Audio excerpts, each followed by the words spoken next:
All right, welcome into another episode of the Ryan and Goodman podcast. He's Bob Ryan. I'm Jeff Goodman, and we are talking injuries, unfortunately, Bob. I think for a while there, it was okay. Like it wasn't great, but we saw some guys go down and, it was frustrating. But now it's gotten to a point where it is a war of attrition. And it's whoever's left standing at the end is going to be, I think, the team that was the healthiest in the postseason. You made a point several times that Milwaukee had been the LCS, but no longer. Now they're falling back in the same category with everyone else, assuming that there's some seriousness to Giannis's injury. We started off with losing the two favorites because of injury. Let's be honest. Everybody else, that whoever wins in the end, whoever survives, this is a Balvano thing, survive in advance, right? Whoever wins, that there will be no diplomatic recognition extended from either Brooklyn, New York, or Inglewood, California fans. Those fans of those two teams, they're not going to recognize. They're going to say, "Wait a minute," right? And there's going to be some. You won't be able to shoot them, talk them down because they got something going for it. It's a shame. It's a taint over it.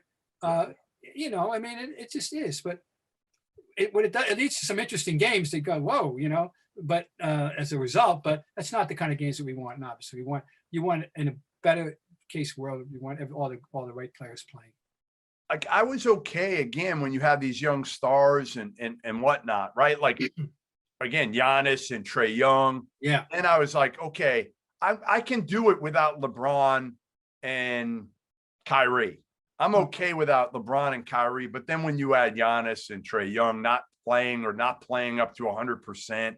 Kawhi. Yeah, and Kawhi is not out there, and Chris Paul missed the first couple of games of their series. It just feels tainted. And I don't know, do you think in 10, 20, 30 years, we're going to look back on it and say that about the champion? I think people are going to look back, although, then there'll be a rationale that injuries, there's always almost invariably there's some team that, I go back to 1958. The Celtics win 12 out of 13 if Russell doesn't get hurt, period. I'm not going to listen to anybody in St. Louis telling me otherwise. So that's 63 years ago we could have made this argument. And then I'll fast forward it 10 years, okay? In 1968, if Billy Cunningham doesn't get hurt and miss games when the Sixers are up 3-1 against the Celtics, they're not coming back against the 76ers that year to win that one. All right, so now we're up to 53 years. So this has been going on for a long time. But I don't think we've ever had the scope that we have in 2021. The number of teams that are affected that might have had a shot, I don't think we've ever had the complete, the totality of injury of affecting everything as we do this year. And it was all really for money. I mean, let's face it, it was all for money for the most part. Otherwise, they could have played an abbreviated schedule. And, this is. But if we attributed all of that, I don't know. I mean, Trae Young's he came down on the referee's foot. Giannis, I don't know, if we can say we can trace it to, body fatigue. I don't know. Right. Who knows? Yeah, no, you're right. I mean, you're right. There just seem to be so many of these. Yeah. Kawhi, I don't know. Is Kawhi's is traceable to that or not? I don't know. So, it's just know that we have it. And answer your question, I think historians will kind of put a little circle around this one but look, there's always going to be historical look backs. I hate to tell you, Houston, but people think you were the luckiest people on the face of the earth that Michael Jordan stepped away, or else they would have won 8 in a row. Yep. And I'm one of those people. And they deserve to win based on what was left. They earned it. But, you're damn lucky that Michael decided to play baseball. All right. So now we have Trae Young, his status in jeopardy with the bone bruise.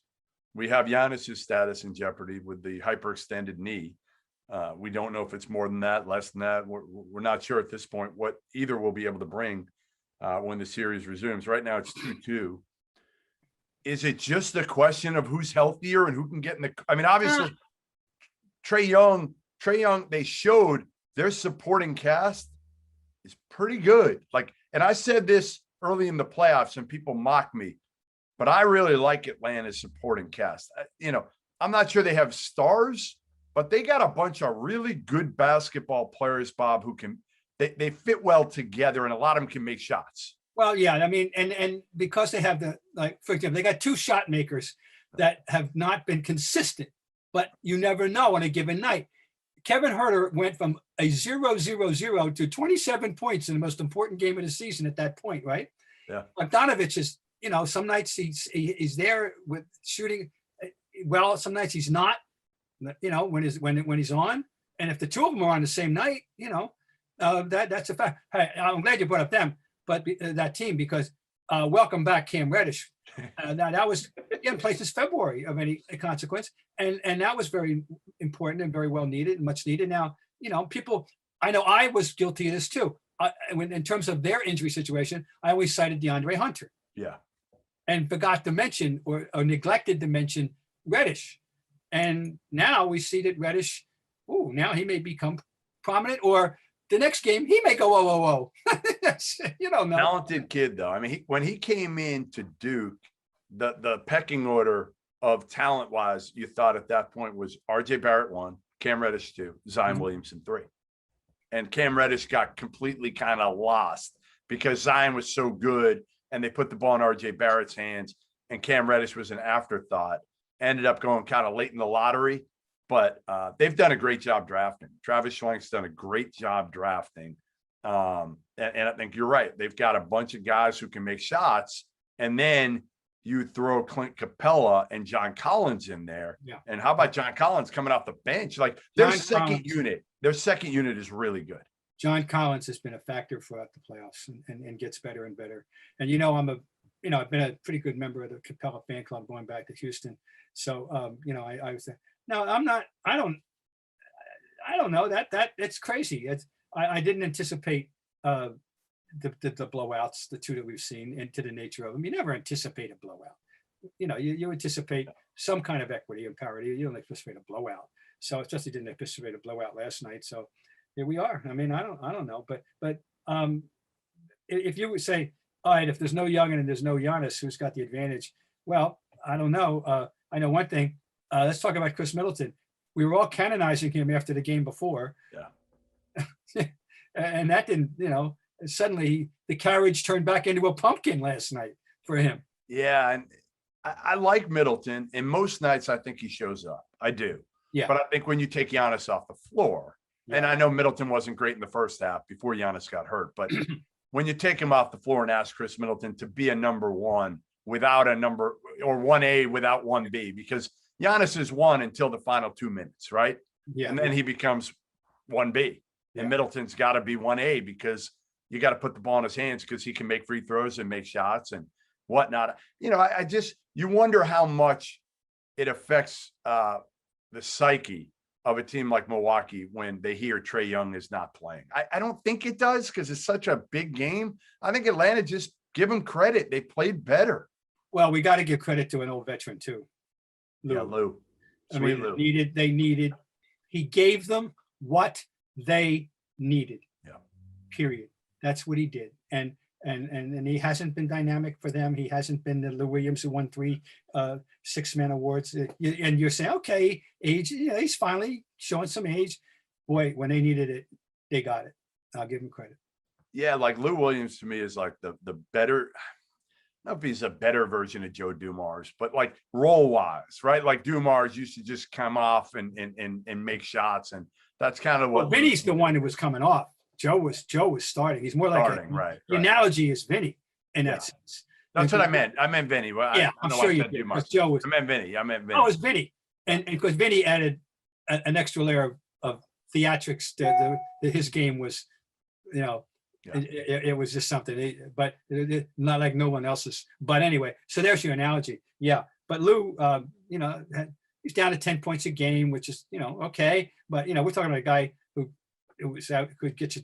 He's capable off the bench. Yeah, he's still capable, especially when you take Trae Young off the court, right? Then you're going to need somebody to score. And then we'll see if the 36-year-old legs, though, come back the day after the game. I don't know. We'll see. Well, it'll be interesting to see how Trae Young. I would assume he plays. I don't know. I mean, again, you never know. Like I just had a bone bruise. I'm telling you, Bob, playing old man, slow pitch softball. I dove. I had a bone bruise that no lie.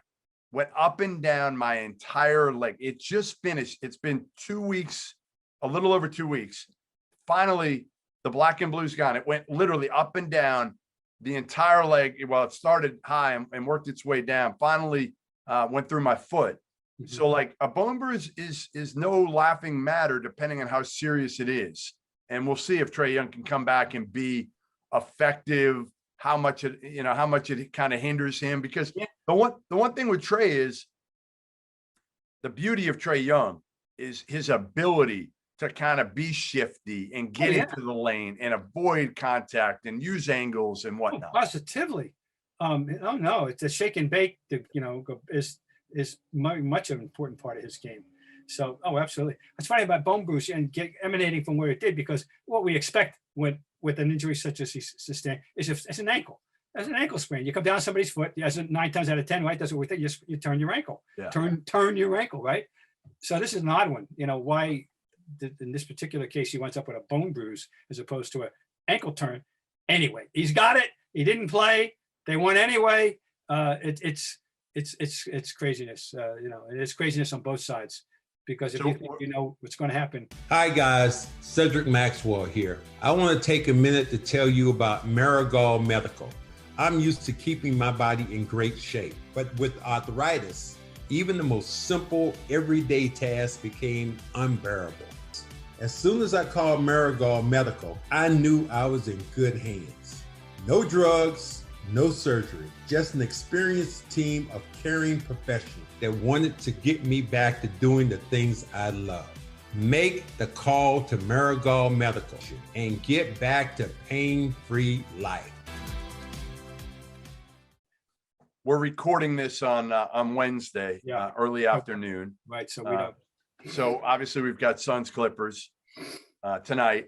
Suns with a chance to close it out. Well, Clippers, listen, give them credit. I give him a ton of credit. Paul George, what he's been able to do, Reggie Jackson. They've done a heck of a job getting it to 6. Is there any chance? They win this game in LA? It's officially crazy. So I'm making no predictions. Seriously, they're at home, yeah, fine. But I don't know. You mentioned Reggie Jackson has been one of the recurrent stories of the entire postseason. Now, I took a second look and a third look and a fourth look at his resume, and it's not like he was nobody. It's not like he never had, high double-digit seasons. He hasn't had a nice career, but you never thought of him as anything special, And I mean, he has been a big-time player in these playoffs, which they totally need. With given the Kawhi situation, he's been there every night for them lately, and I don't think the league paid great attention when he wound up moving to the Clippers. No, and I think it shows you too how much it's about opportunity, right? That there's a lot of guys in the league that have given the opportunity and given the reps and running plays for them. What does it do for their kind of profile, right? Yeah. What does it do for their ability to make shots? And that's like Reggie Jackson's a perfect example. He had been like a high volume guy on crappy teams for the most part. This is the first time we've seen him do it on a big stage.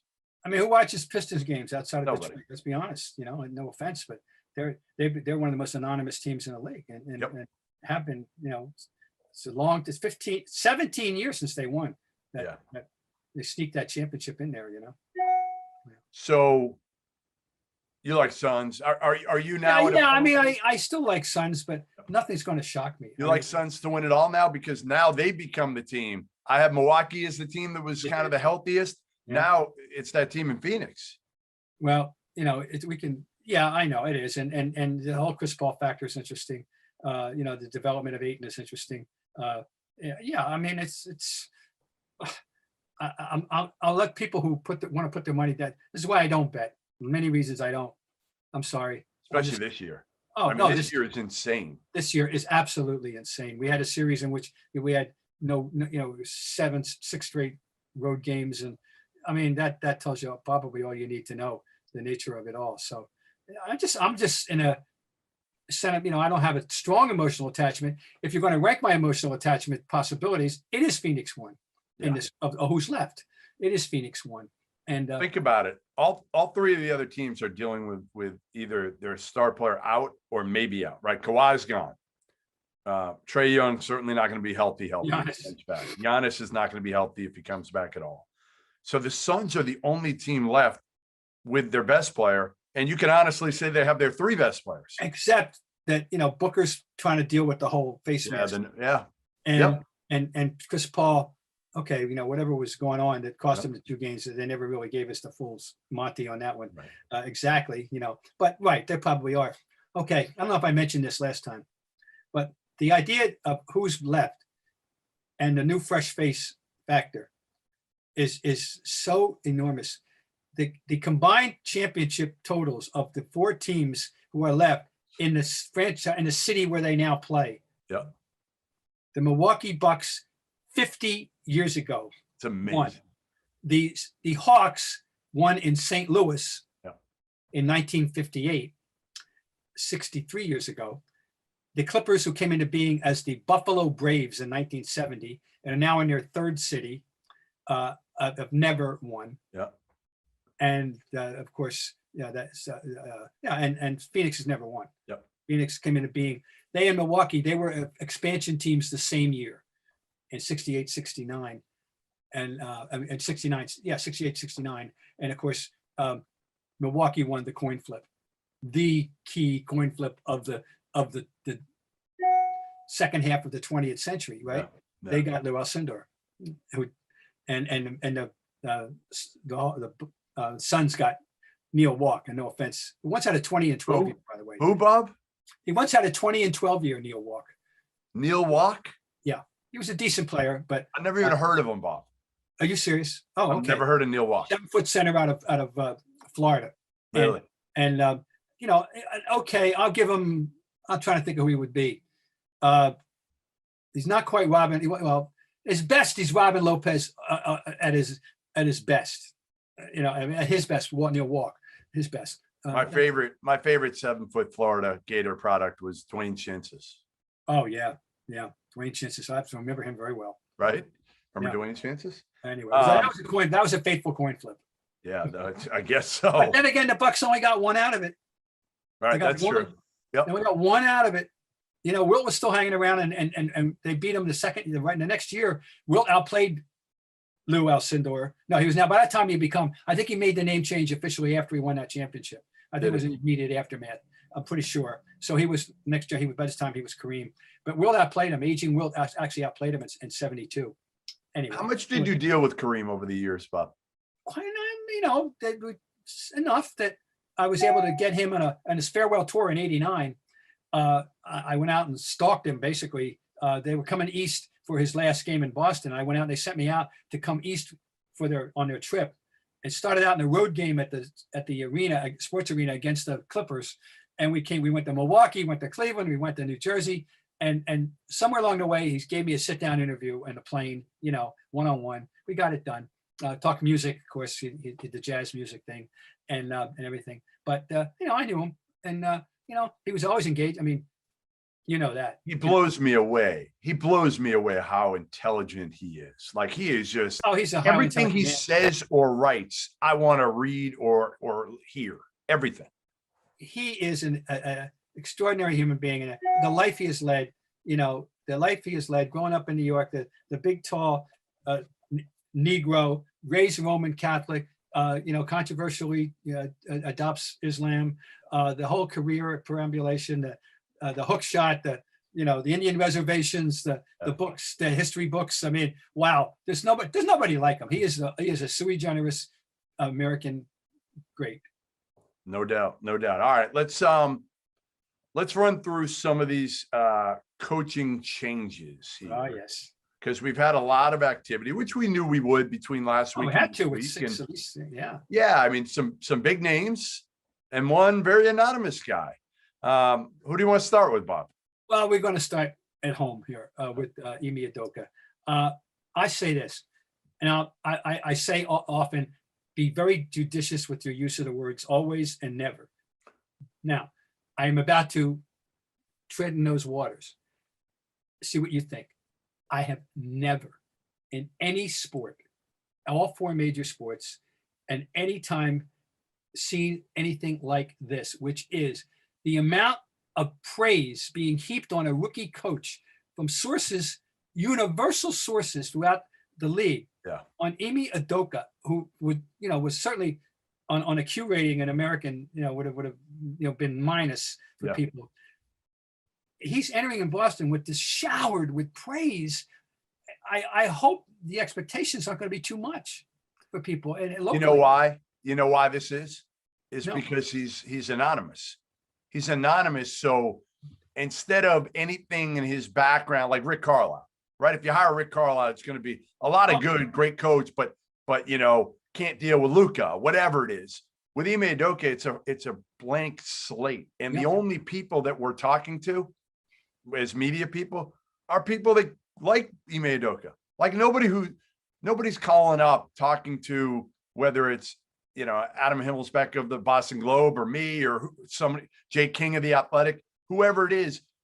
We're not seeking out the naysayers, and the naysayers aren't going to say anything about a rookie head coach. They're not. Now, again, I've heard the same things. The people I've talked to have spoken glowingly, whether it's, the first one I talked to was Rudy Gay, I've known Rudy since he was a kid. So I called Rudy right when it happened, and Rudy was like, "Yeah, I love him. Great with players.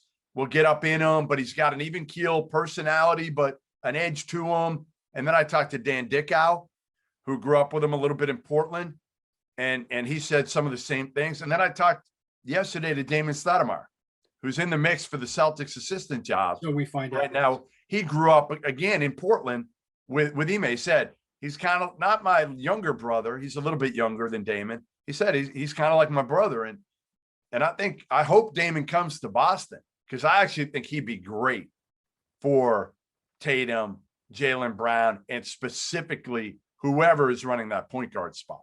Yeah. Especially if it's Marcus Smart. I think Damon could really help a Marcus Smart. And that's the guy. Listen, if he's the starting point guard, he's got to make strides in terms of shooting the basketball, decision making, all of that. But getting back to Udoka, the key is everybody says he's a guy that can connect with the players. He's a guy that will put a foot up in there, what's when needed, but is also somebody that can have some fun with them and kind of a new age head coach. And just because he doesn't have a name, like I'm with you. When everybody asks me right now, all my buddies ask me, they're like, "What do you think? How good is he?" And I'm like, "We don't know. We're not going to know." Like we knew with Brad Stevens how good he was in college. Right. We knew he was a great coach. We don't know how good Ime Udoka is yet. We're going to, in a couple of years, we're going to know. But we don't know yet. And a big part of it is going to be what Brad Stevens gives him at the point guard spot and shooters, and also how Jaylen Brown and Jason Tatum play off one another. Yep. Right? Like those are going to be the two most important things for this team. Well, it's interesting that as soon as the coaching derby began, his name shot to the top of the list, along with a coach we're going to discuss who did get a job in Portland. And his name was at the top of the list of assistants right away. And I had to go brush up. Oh, I vagued his itinerant career in the NBA, vaguely, and didn't know about all the perambulations. It wasn't on my radar screen 3 months ago. I'll put it that way. Okay, at all. I mean, you said, "Where do you think? Where's Ime Udoka assistant?" I wouldn't have any idea. Anyway, No I'll idea. say he's coming in with this. My God, this praise all over the league, and I just hope the fans are not really paying attention. They're going to expect the guy to walk in by walking, 100 yards on top of the Charles River before he gets to the Boston Garden. I mean, I that's all I'm saying. Wow. But he's handled himself so well so far. And you mentioned the number one technical issue. They need a point guard. I hope they're not counting on Marcus Smart being the starting point guard. That's not. Well, I think what other option do they have right now? Gotta go find one, right? Brad's got to go find one. I don't know. I mean, Pritchard is going to be in this league for 10 years, 12 years, like probably along the lines of our recent podcast guest, TJ McConnell. He's going to be a sought after, valuable auxiliary player. I don't know that he'll ever be a star or anything, but so he's not the answer, but you want him on your team. But I don't know. If it's Marcus Smart, boy, that's going to be a, I'm just never, I don't think it's going to be enough. Again, unless, if you have Smart and you add another big time shooter, like what if I told you you could have Duncan Robinson with Tatum, with Jaylen Brown, with Robert Williams, but your point guard is Marcus Smart. All right.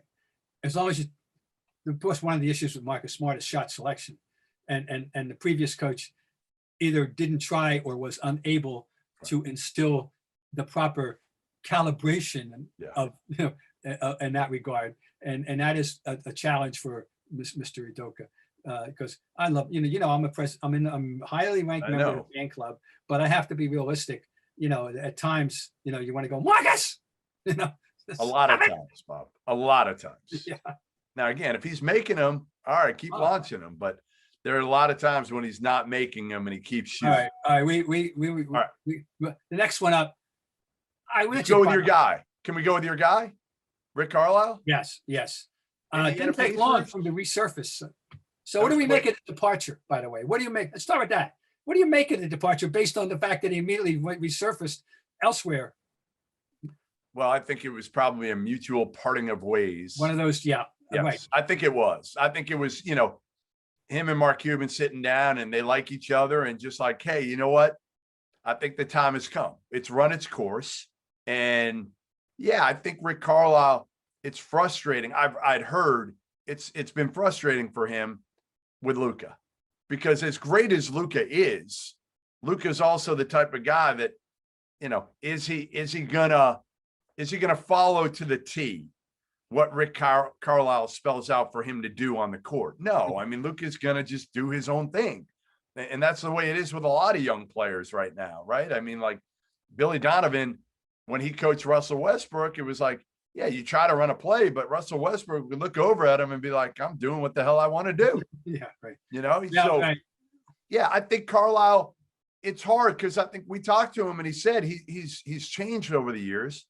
But but you're gonna soften a little bit, but you're not gonna completely sell out to your values and what you believe, right? No, he's made a reasonable adjustment and rational adjustment, but still he's essentially who he is. He's essentially a disciplinarian. It's essentially, remember he was Larry Bird's defensive coordinator, more or less, when he started as an assistant coach. And he's got his philosophy and his principles, but he's got a championship on his resume, and he's had a overall a successful tenure in Dallas.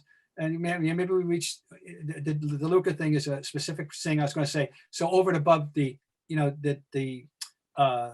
time frame lapse, you got to move on. The voice has got to be heard by somebody else, kind of thing.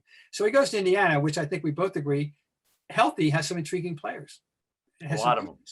Yeah, and I was kidding Rick. I really got I really texted him, said, "You've got two of my favorite players, Sabonis and Brogdon." Yep. And Turner can type of players. They're fundamentally sound. Sabonis is like central casting sent him over Rick for Rick, no question. And you can yell at him, you could scream at him. Same thing with Brogdon. Same thing with Karis LeVert. Same thing with Miles Turner. Same thing with McDermott and TJ McConnell. If they come back, like he's got a team that fits him better. Now, they don't have that superstar, but they've got a lot of really good players. And if they're healthy, I think Indiana can crack the top 4 in the East. Yeah, I think they're going to be right in there. No question.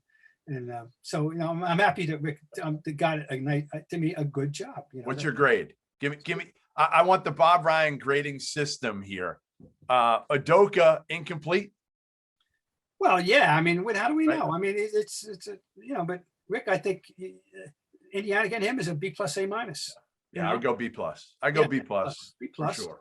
Okay. All right, then the most polarizing right now is up in Portland, and it's the guy who played 51 games for the Boston Celtics, and that is before being jettisoned by Rick Pitino. That is Chauncey Billups, who has been on the bench for a year with the Clippers. And he was kind of the guy all along that I had heard from the day it opened in Portland. He was the favorite. I don't know if Becky Hammond's got a fair shake at all here. Mhm.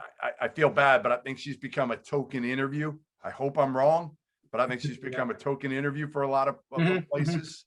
But what do you make of Chauncey Billups and the press conference?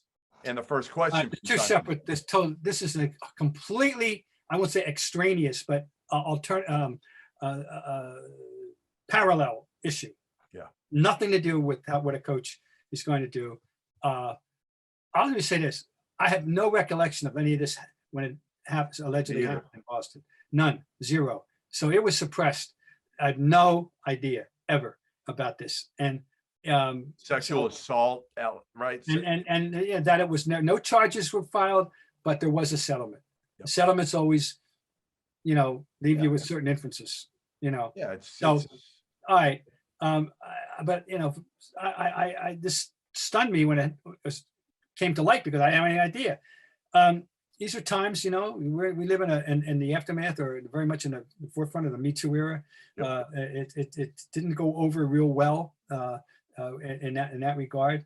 And then of course they got Damian Lillard caught in the middle, really in terms of not knowing, and I'm sympathetic to Damian Lillard in regard to the fact that I can see him saying, hey, I was 7 and 8 years old. I wasn't reading the newspapers. Right. And he's like, if you and I didn't know about it, was there any reason for him to know I'm sure about he didn't know, but we heard it leading up to his hiring. All That's where we heard it. There's no way Damian Lillard didn't know All right. 2-3 weeks ago. Yeah, all right. That's what I would say. Is none of us knew probably or remembered from 20 years ago. But they knew, Portland knew leading up to it. It got out there a little bit. You wonder if it was planted by somebody else who was trying to get the job. I don't know, but they went ahead. They hired Chauncey Billups. And now the big question, go ahead. Is there is society allow someone to be remorseful and make amends? Which, well, and whether I would have liked to have heard him answer the question, Bob. Yeah, whether it's Chauncey Billups or your next door neighbor or your brother-in-law.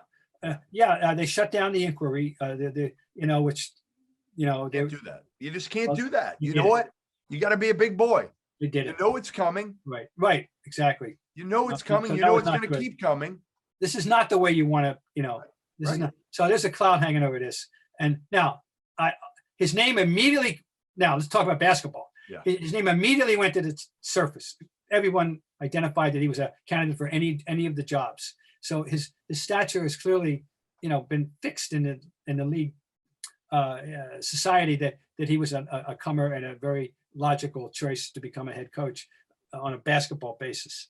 So we, on a team which, they've not, they've been hanging around, but not able to get beyond that first round barrier with a backcourt that can get you 60 points in any given night, and with a pretty useful big man when he's healthy, And That's the biggest thing, though, Bob. The biggest thing is whether he can keep Damian Lillard there, right? And Because keep if him you out. lose Lillard, well, who just we upped in 2019, right?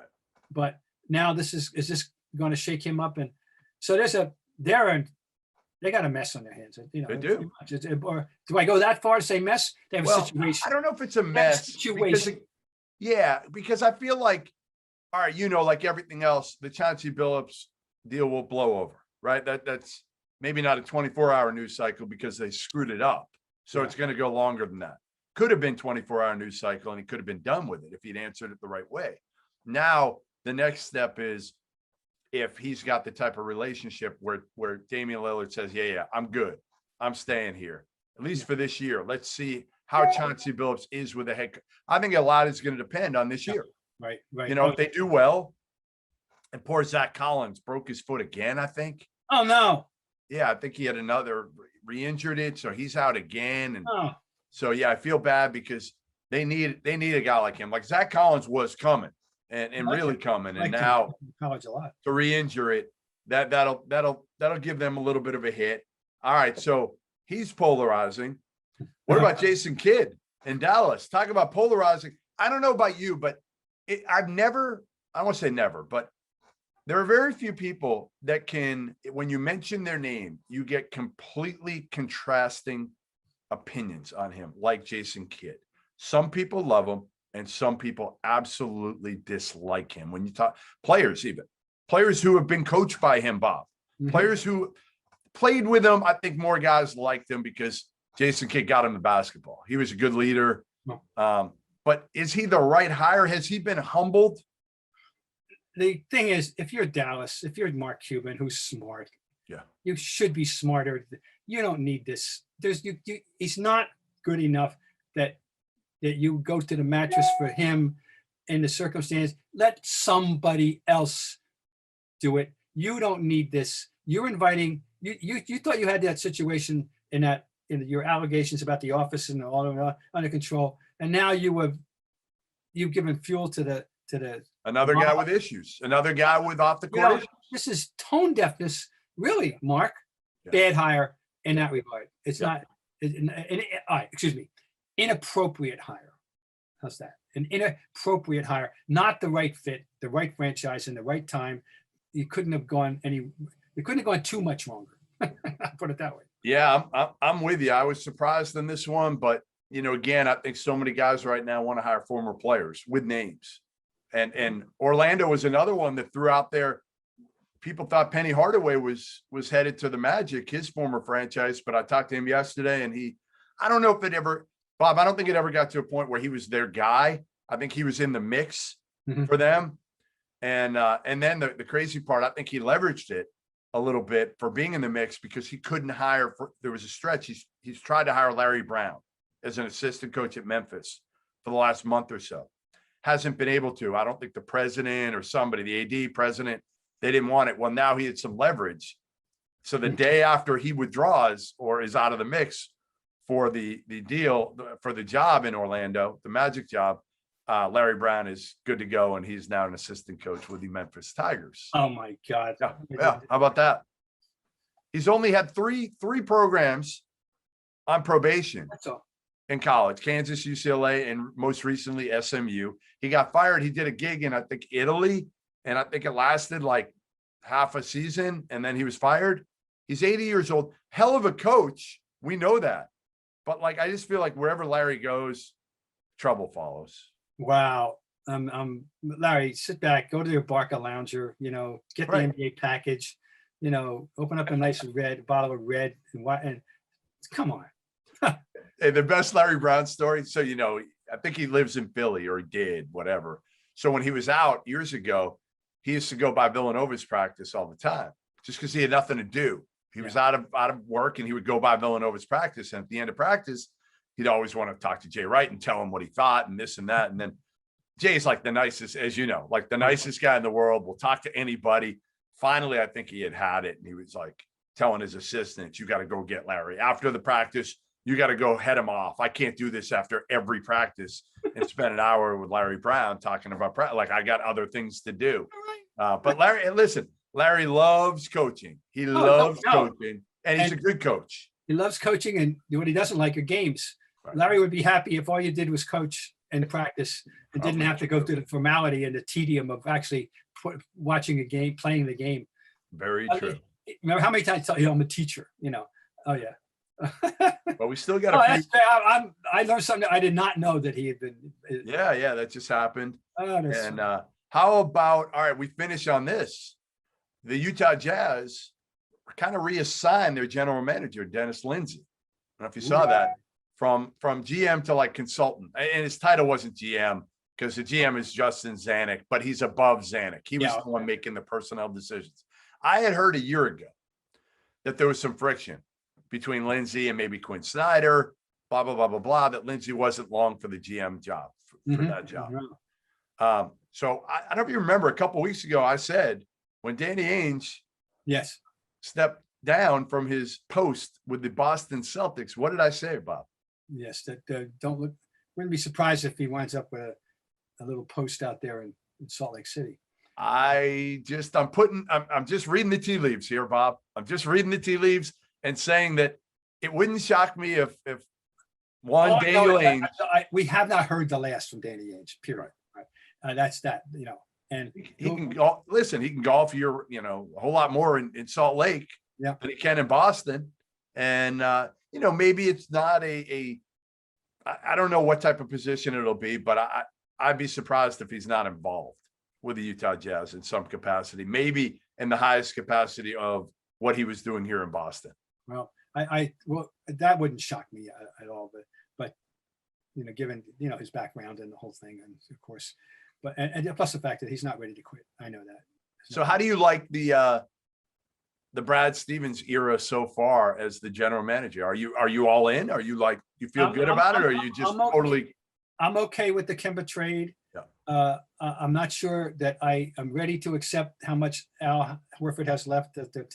But if nothing else, he'll be supposedly a good influence in the locker room, a good influence with Robert Williams, a good influence with Tatum and Brown, and I don't know where I put Marcus in that, so I'll leave it that over there. But anyway, and the coaching hire, it's been met with such universal approval. Who am I to question? Well, I'll say, okay, if you say so.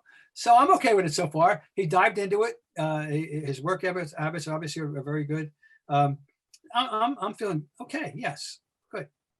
Are you feeling as okay about the spat between Kevin Durant and your former colleague Jackie McMullen? Did you see that? Yeah, I'm picking up on that because my Twitter's been awry. But I'm going to defend Jackie to the death.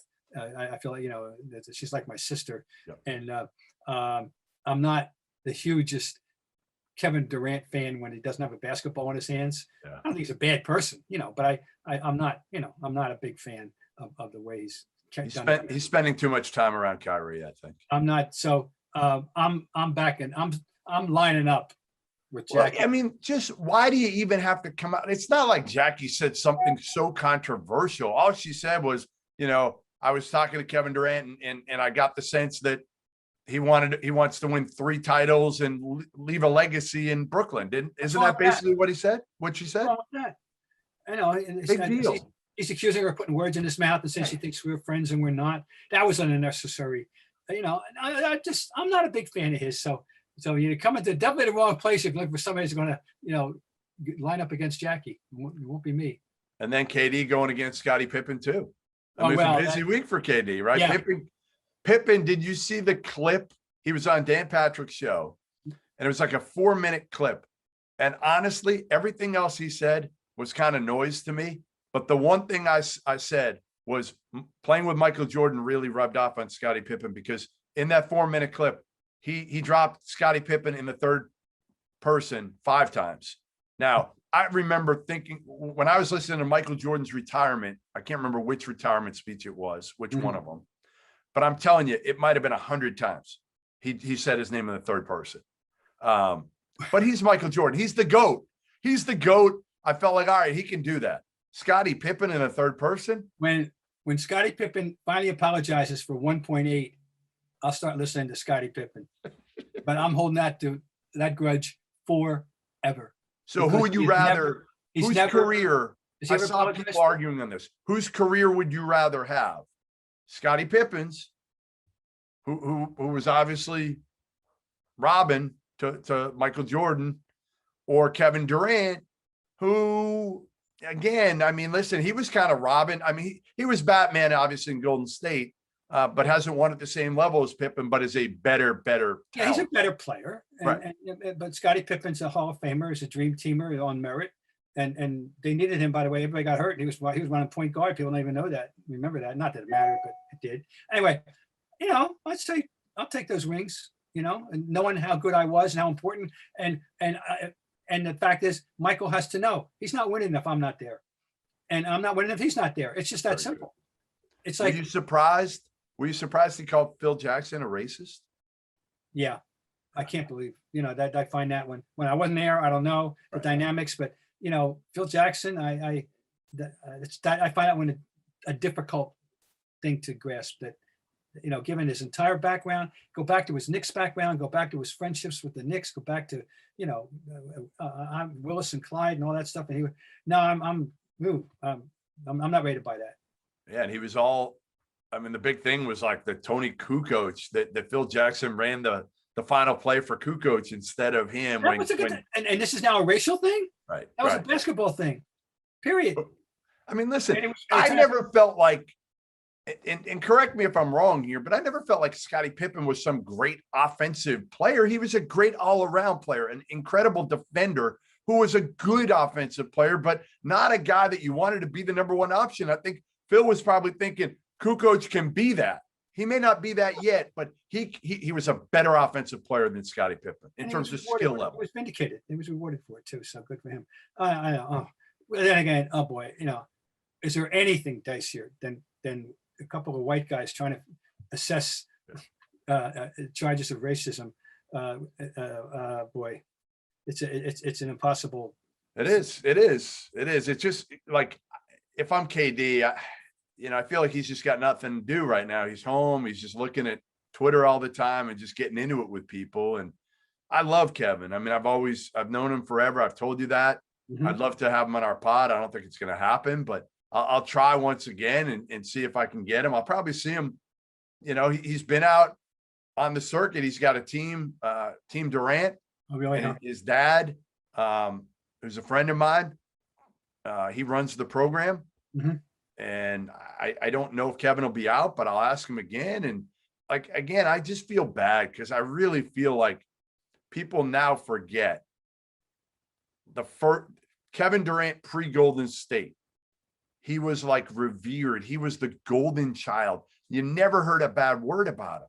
And now everything has flipped, and social media. And listen, he's entitled to do whatever he wants in social media. Like, he could go back at anybody, and I kind of give him credit for it to some degree, His image because he peaked. will speak his mind. His image peaked with the post MVP speech 100%. and mom, Yes. and yes. that was the pinnacle of his public approbation, and he's chipped away at it, I believe.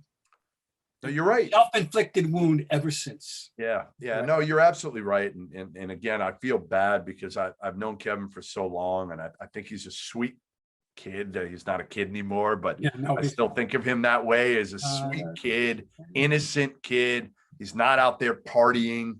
He's not at clubs every night. He's not on the front page of the newspaper. He's not on page 6 of the newspaper. Right. You don't have to worry about that. And he is so special and so much fun to watch on the court. He's grown on me how good he is. He's amazing. No question. You're an absolute fool if you deny him. If I'm saying to you, the greatest offensive players of all time, the guys that you just want to put the ball in their hands, go make a play, I think it's got to be MJ and then KD. Well, in terms of he's shooting the ball, he's at 7 feet tall, being able to get his own shot anytime, kind of thing, which is I'm always impressed. Always impresses me. I agree with you. Is Larry Bird's ability to pass right.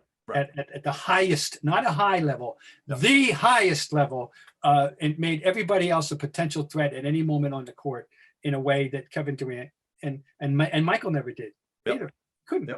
And now LeBron does.